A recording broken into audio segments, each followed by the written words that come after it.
ఆత్మహత్య చేసుకున్న రైతు పాండురంగ కుటుంబాన్ని పరామర్శించిన తర్వాత కేటీఆర్ మాట్లాడుతున్నారు. లైవ్ లో చూద్దాం. రంపాన పెట్టి మరి ఆ కుటుంబాన్ని ఇబ్బంది పెట్టవద్దు. పాండురంగ గారి కుటుంబానికి తప్పకుండా న్యాయం చేసేదాకా వదిలిపెట్టం. నేను ఆ కుటుంబానికి మాట ఇచ్చిన. 3 పిల్లలు ఉన్నారు, చదువుకుంటున్నారు. నేను వారికి మాట ఇచ్చాను. ప్రభుత్వం మెడలు వంచైనా సరే మీకు నష్టపరిహారం ఇప్పిస్తామని చెప్పాం. 25 లక్షల రూపాయలు ఇచ్చి తీరాల్సిందే. ఒక్కొక్క రైతు ఎవరైతే చనిపోయినాడో ఇవి ఖచ్చితంగా ప్రభుత్వము మరి ఉద్దేశపూర్వకంగా పంటలు కొనకపోవడం వల్ల, ప్రభుత్వం మీరు కావలసుకునే ఇవాళ పంటలు కొనకుండా ఎగ్గొట్టడం వల్ల, మీరు తప్పించుకునే ధోరణి అవలంబించడం వల్లనే రైతులు ఇవాళ మరి మార్కెట్ యార్డ్లలోనే విషం దాగి చచ్చిపోయే రోజులు వచ్చినాయి. అందుకే ఆ కుటుంబానికి న్యాయం జరిగేదాకా మా ఎమ్మెల్యే అనిల్ జాదవ్ గారు, పెద్దలు జోగు రామన్న గారు, మా ఆసిఫాబాద్ ఎమ్మెల్యే శ్రీమతి కోవా లక్ష్మి గారు, మేమందరం కూడా ఈ జిల్లా నాయకత్వం మొత్తం, మా రాష్ట్ర నాయకత్వం కూడా అండగా ఉంటుంది. ఇవాళ మేమందరం కూడా ఒక శాసనసభ్యుల బృందంగా ఇక్కడికి వచ్చినాం. మా మాజీ మంత్రి ప్రశాంత్ రెడ్డి గారు, మా హుజూరాబాద్ ఎమ్మెల్యే కౌశిక్ రెడ్డి గారు, మా కోరుట్ల ఎమ్మెల్యే డాక్టర్ సంజయ్ గారు, అట్లాగే మా జాన్సన్ రాథోడ్ గారు, మా ఖానాపూర్ నియోజకవర్గ బాధ్యులు, అయితే గౌరవ జిల్లా ఎమ్మెల్యేలు, జిల్లా నాయకులు, ముధోల్ నుంచి, నిర్మల్ నుంచి అందరం కలిసి ఇవాళ కుటుంబానికి ధైర్యం చెప్పనీకి కేసీఆర్ గారు మమ్మల్ని ప్రత్యేకంగా ఆయన బాధ చూసి, ఫోటోలు చూసి, ఆయన పేపర్ల వార్తలు చూసి కేసీఆర్ గారు చలించిపోయి ఆ కుటుంబానికి పోయి ధైర్యం చెప్పండి అని చెప్పినాడు. ఏం చెప్పాలి సార్ ధైర్యం మరి అన్న అంటే ఆయన ఒకటే చెప్పినాడు, 2 ఏళ్లు దయచేసి ధైర్యంగా బతకండి. 2 ఏళ్లలో మళ్ళీ తిరిగి కేసీఆర్ వస్తాడు, మళ్ళా మిమ్మల్ని ఒక్కొక్కరిని కళ్ళలో ధైర్యంగా ఉండండి, ధైర్యం కోల్పోకండి, ఆత్మహత్యలకు పాల్పడి కుటుంబాలను అనాథలు చేయకండి.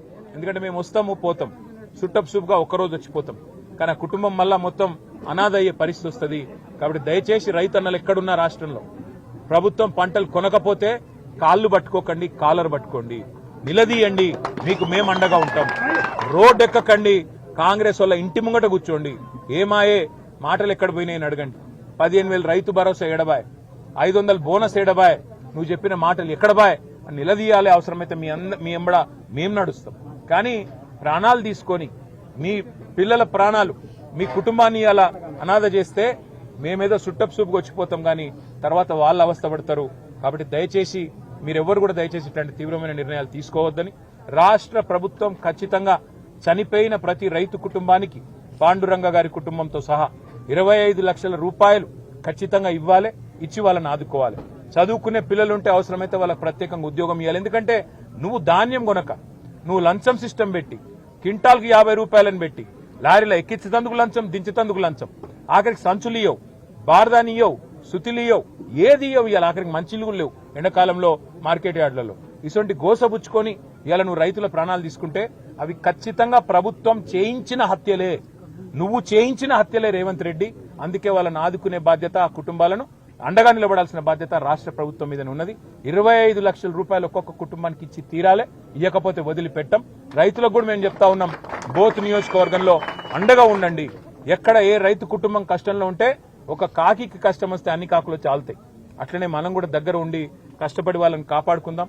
ఈ ఊరు పున్నా గ్రామంలో కూడా మరి మిగతా సోదరులు కూడా పాపం మా కుటుంబానికి అండగా నిలబడ్డారని తెలిసింది. లాస్ట్ 4 డేస్ నుంచి మా ఎమ్మెల్యే గారు కూడా ఇప్పటికి 2 సార్లు వచ్చినారు, రామన్న గారు వచ్చినారు. మేమందరం కూడా కుటుంబానికి అండగా ఉంటాం. మీడియాకు కూడా ఈ విషయాన్ని మరి రాష్ట్ర స్థాయికి, రాష్ట్ర ప్రజల దృష్టికి కూడా తీసుకొచ్చినందుకు పత్రికలకు, మా పత్రికా విలేకరులకు కూడా ధన్యవాదాలు తెలుపుతూ ఆ కుటుంబానికి అండగా ఉంటాం, ధైర్యంగా ఉండాలని నా ప్రార్థన. కేంద్రం సపోర్ట్ చేయకుండా అన్ని రకాల పంటలు రికార్డ్ స్థాయిలో కొనుగోలు చేశాము, బీఆర్ఎస్ వాళ్ళు రైతులను రెచ్చగొట్టే విధానాన్ని అవలంబిస్తున్నారని కాంగ్రెస్ నేతలు అంటున్నారు. మరి నిజంగానే రికార్డు స్థాయిలో కొంటే పాండురంగ ఎందుకు చచ్చిపోయింది? నిజంగానే రికార్డులు నువ్వు బద్దలు కొడితే ఎందుకు చచ్చిపోయింది పాండురంగ? ఆయనకి ఇంకా వేరే ఏమన్నా ఉండేనా? ఎవరికైనా చచ్చిపోవాలని ఉంటుంది ఆ మనిషికి? పిల్లలు బంగారం వస్తుంటే పిల్లలు ఉన్నారు, బంగారం వస్తుంటే కుటుంబం ఉంది, వదిలిపెట్టి చచ్చిపోవాలన్న ఆలోచన మనుషులకు కొత్తగానే వస్తుందా? ఎంత బేవకూఫ్ మాటలంటే, ఎంత చిల్లర మాటలంటే. ఇప్పుడు పాండురంగ గారు ఏ జొన్న కుప్ప మీద అయితే చచ్చిపోయిండో ఆ కుప్ప అట్లే ఉంది, కావాలంటే మీరు పోయి చూడొచ్చు. ఆ కుప్ప అట్లే ఉంది, రికార్డు స్థాయి. నేను ఇంకొక మాట అడుగుతున్నా, 2020-21లోనే ఆ రోజు కరోనా ఉంటే కూడా 8,500 కొనుగోలు కేంద్రాలు పెట్టి ధాన్యం